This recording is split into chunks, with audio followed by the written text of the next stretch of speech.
Salut! Aujourd'hui j'ai envie de parler de littérature avec ce roman Destin animé écrit par Marc Dupont-Avis. Si vous avez déjà regardé des dessins animés dans votre enfance, par exemple les Zinzins de l'espace ou Oggy et les cafards, ce nom ne vous est pas inconnu parce que Marc Dupont-Avis est un producteur qui a produit énormément de dessins animés de notre enfance, aussi de films de cinéma, de films d'animation. Et dans ce livre, Destin animé, le titre est très bien trouvé et très bien choisi, il va nous raconter son expérience en tant que producteur, sa carrière, comment il en est venu à produire tel ou tel dessin animé.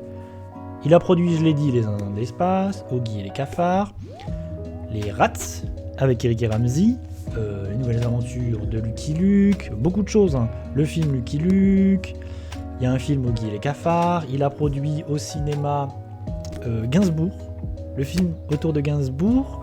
Il y a aussi récemment, il a produit un film d'animation intéressant qui est, je retrouve, J'ai perdu mon corps, où l'on va suivre une main détachée de son corps qui doit retrouver son corps. Film très intéressant d'ailleurs. Et du coup, c'est tout son parcours.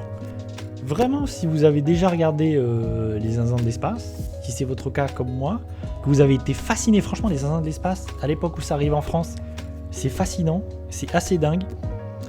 Il y a beaucoup de choses à apprendre parce qu'il va nous raconter comment une série comme les Zinzins de l'espace a pu arriver en France à ce moment-là, quelles ont été ses influences, pourquoi on a Iggy Pop sur l'opening des Zinzins de l'espace, comment a été créé Oggy et les cafards, comment c'est devenu un succès immense et international, parce que on se rend pas compte, mais Oggy et les cafards, c'est un succès énorme et c'est connu dans le monde entier.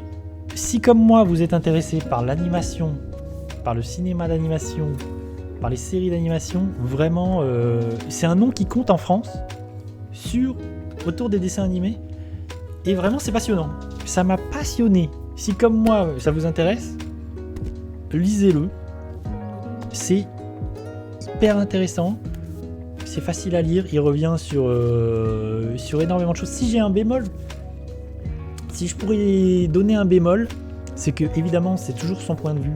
Ça c'est un peu dommage, mais c'est logique parce que c'est son histoire à lui, c'est son expérience à lui. Mais il aurait été intéressant d'avoir d'autres points de vue, d'avoir ses collaborateurs, d'aller chercher ses collaborateurs avec qui il a travaillé pour avoir des interviews par exemple et avoir d'autres éléments. Par exemple, ça m'a assez frustré, il parle beaucoup des gens avec qui il a... Bon, évidemment, il y a des gens qui sont morts. Donc là, c'est difficile.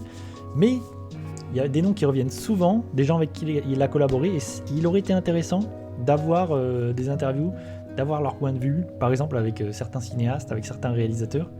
Et ça, c'est un petit peu dommage. Après, il y a plein de choses à apprendre, il y a plein de choses qui sont hyper intéressantes. Il y a d'autres choses qui le sont moins, par exemple, il y a plein de choses sur les dessous de qu'est-ce que c'est être producteur, combien ça coûte, tout ce genre de choses, ça, c'est pas très intéressant. Vraiment, ce qui m'a le plus intéressé, c'est le côté artistique de la chose. Je recommande, c'est une petite recommandation littéraire, dessin animé de Marc Dupont-Avis. C'est tout pour moi, merci de m'avoir écouté, à demain.